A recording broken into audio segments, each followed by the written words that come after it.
हलो आवाज नथो अचे, आवाज नथो अचे, हलो आवाज नथो अचे।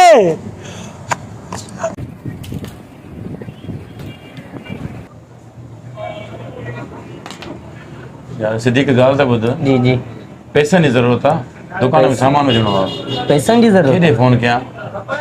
हो जो यार जो अथव पंहिंजो केरु? ऐं गामू इन ते फ़ोन कयो न बसि यार हा वाह जो यादि करायो थी। गामू ते फ़ोन कयो ॾींदो। ॿी हिकिड़ो मिंट माणे जो नंबर मिलायांसि।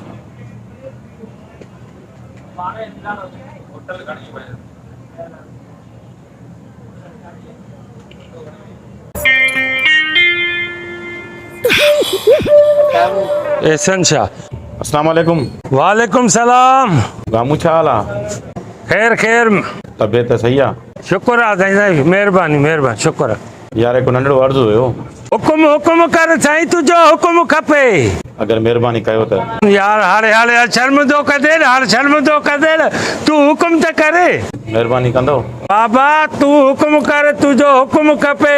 हाणे असांखे माना असांखे पंहिंजो दोस्त नथो सम्झे न। मूंखे पैसनि जी ज़रूरत आहे कुझु। छा? हलो असल में दुकान में सामान विझणो आहे। हलो हलो हलो गामू, हलो हलो गामू, पैसनि जी ज़रूरत आहे। हलो साईं, आवाज़ नथो अचे। हलो पैसनि जी।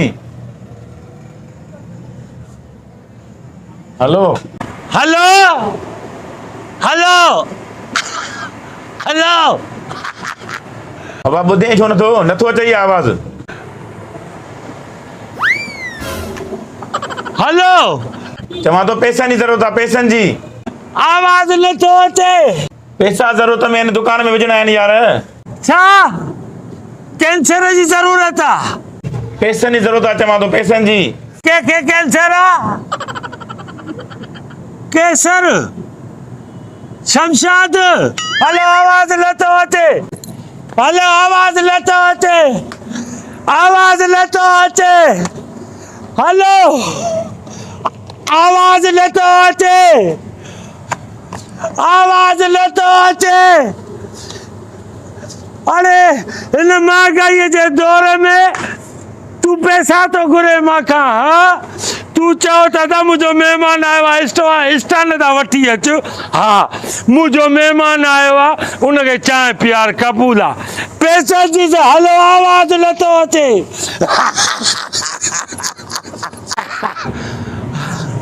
आवाज़ नथो अचे, आवाज़ नथो अचे। छा? आवाज़ नथो अचे।